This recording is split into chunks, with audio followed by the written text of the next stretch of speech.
تاسو د الحاد یو داسې تعریف کړی و چې هغه د دې وخت مختلفو اقسامو د الحاد ته شامل شي. نو تاسو ویلي وو چې الحاد ویلی کېږي د خدای د وجود نه انکار کولو ته، یا د مذهب نه انکار کولو ته، یا د خدای د وجود او د مذهب تصدیق نه کولو ته الحاد ویلی شي. اوس موږ وی چې مذهب به ذکر کوو چې مذهب څه ته ویلی شي. نو یاد ساتئ مذهب د دریو قضایاو د درې جملو تصدیق او اقرار ته مذهب وی. یو دا چې انسان د خپل مافوق الفطرت هستی، یعنی چې انسان د مافوق الفطرت د فطرت نه فوق د یوې هستی تصدیق وکي، دا وګڼي چې یو مافوق الفطرت هستی هغه موجود ده. دویم نمبر، دا موجوده خپل ژوند د هغه مافوق الفطرت هستی د احکاماتو مطابق اومني، یعنی د دې خبرې تصدیق وکي، او دویم نمبر پای باندې عمل اوم کوي، خو تصدیق ضروری دی. دریم نمبر، چې په دې کائنات کې د انسان په دې دنیا کې د دغه مافوق الفطرت هستی په احکاماتو باندې عمل کړی دی، نو دته به جزا میلاویږي، او که نافرمانی کړي ده ورته به سزا میلاویږي. نو د دغه جزا او د سزا میلاویدلو او د دغه ماحول د دغه کائنات تصدیق بیا وکي، نو د دې دریو قضایاو مجموعي ته او د دې دریو تصدیقاتو مجموعي ته مذهب ویلی شي. نو آسان وایه، مذهب د دریو قضایاو د تصدیق نوم دی. یو دا چې انسان د مافوق الفطرت هستی تصدیق وکي، دویم نمبر قوانین په دنیا کې د دغه هستی د طرف نه اومني او د هغې تصدیق وکي، او دریم نمبر د دې قوانینو باندې د جزا او د سزا مرتب کېدلو څه وکي، تصدیق وکي، دې ته مذهب ویلی شي. اوس یاد ساتئ دې کې دا اوله نمبر قضیه چې کومه ده چې د مافوق الفطرت هستی نه دې څه وکړو، هغه تصدیق وکړو، دا بنیاد دی. دا نورې دوه چې کوم دي نو دا موقوف دي په دې بنیاد باندې. یعنی ته به قوانین هله د مافوق الفطرت هستی نه منې، چې کله خو ته مافوق الفطرت هستی ومنې که نه. اوس چې ته مافوق الفطرت هستی نه منې، نو د هغې د طرفه به قوانین څه ومنې، او چې قوانین رانه نو جزا او سزا تصور به د کوم ځای نه راشي. نو موقوف علیه هغه په دې کې اول تصدیق دی. دا نور دوه موقوف دي په دې اول نمبر تصدیق باندې. ذهن ته راله خبره. نو کله کله داسې وشي چې د زیات اهمیت د وجې نه دا اوله قضیه دا مستقلا ذکر شي، نو دې وجې نه تاسو هلته تعریف کې وایي چې د خدای د وجود نه انکار کول. دغه مافوق الفطرت هستي د دې نه تعبیر په خدای پاک سره الله جل شانه سره مونږ کوو. نو آسانه کې داسې ووایه چې مذهب د دریو خبرو نوم دی. یو دا د توحید، دویم د رسالت، دریم د قیامت. په دې کې د یو نه هم انکار کول هغه به د مذهب نه انکار وي، خو دې دریو واړو کې بیا زیات مهم هغه توحید دی.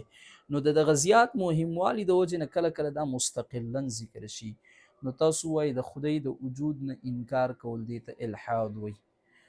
او ته به ووایي چې د مذهب نه انکار کولو ته څه ویلی شي، الحاد ویلی شي. نو ګوره که تا د اولې قضیې نه انکار وکړو هم الحاد دی، که د دویمې نه دې وکړو هم الحاد دی، که د درېیمې نه دې وکړو هم څه دی، الحاد دی. چې دا خبره تا ته څه وي معلومه وي. نو مخکې راځه ګوره، مذهب در اصل 3 بنیادی اور आपस में जोड़े हुए قضایا کی تصدیق و اقرار کو کہتے ہیں. مذهب چې دی نو په اصل کې دا بنیادی دریو قضایاو تصدیق او اقرار ته وایي. अगर कमी दी पहला ही कि इंसान एक माफौक फितरत हस्ती की वजूद पर ईमान रखे कि इंसान د یو مافوق الفطرت هستی په وجود باندې سو ساتي ایمان وساتي جو کائنات کے خالق مالک اور ہر شے پر قادر مطلق ہے چې هغه مافوق الفطرت هستی د دې کائنات خالق دی یعنی کریټر دی مالک دی او د دې هر چیز باندې څه دی قادر دی دوسرا یہ کہ وہ اس ہستی کی اطاعت اور عبادت کو لازم سمجھے دویم دا چې دغه هستی اطاعت او عبادت سے کہ هغه لازمی وګڼي اور اپنی انفرادی و اجتماعی زندگی کو اس کے نازل کردہ احکامات اور شریعت کے مطابق مانے داغه د نازل کرده احکامات و شریعت تابع سکی هغه ومني تیسرا یہ کہ انسان اخیرت اور حساب و کتاب پر یقین رکھے اس عقیدے کے ساتھ کہ موجودہ دنیاوی زندگی عارضی ہے موجودہ جون دا عارضی ہے اور دا ایگزامینیشن حال لے اور موت کے بعد ایک ابدی زندگی میں ہر فرد کو اپنے اعمال کے مطابق جزا یا سزا دی جائے گی ان تینوں عقائد کا مجموعہ ہی مذہب کی حقیقت اور تکمیل ہے اوس دا یاد ساتئ چې دا مذهب د دې درې واړو د مجموعې نوم دی دې کې د یوې قضیې نه انکار کول دا به مترادف ته دې خبرې وي چې د کل مذهب نه دې څه وکړو انکار وکړو مثلا ته دغه مافوق الفطرت اصلي منی یعنی د خدای وجود منی خو رسالت نه منی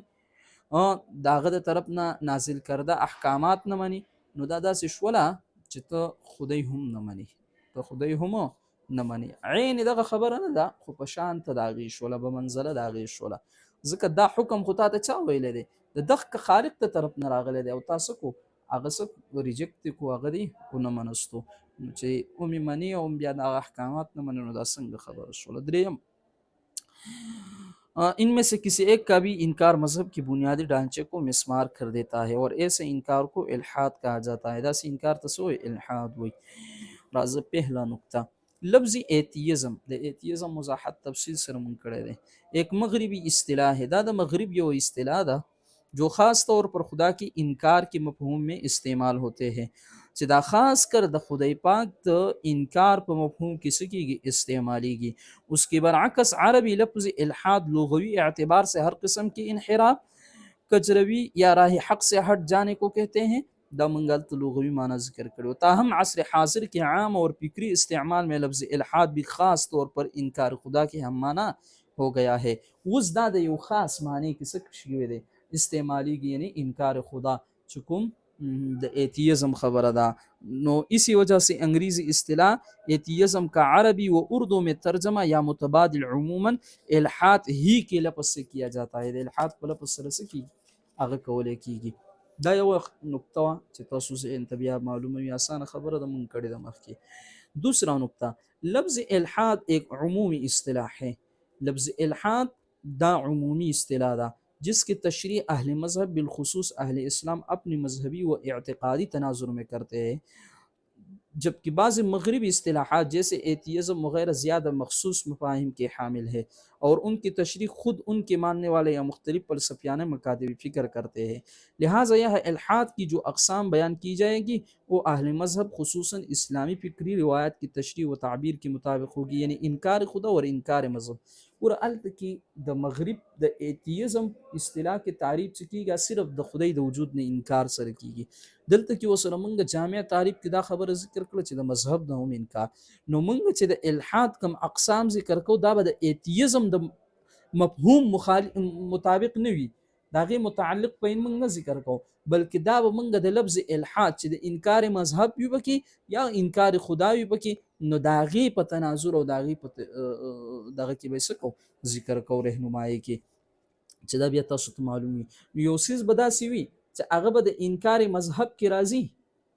لکه خدای به منی خو رسالت په نه منی ډیزم والا شو مخکې را روان دي خدا خو انکار خدا کې نه راځي نو انکار خدا کې چې نه راځي نو د هغه ایتیزم تعریف په نه صادقېږي خدا مونږ چې کوم د الحاد تعریف کو نو دا تعریف په ور باندې سکیږي ابوان باندې صادقېږي نه کې محض مغربي فلسفیانه تعریفات کے تحت الحاد کی اقسام اس پر ذکر کو الحاد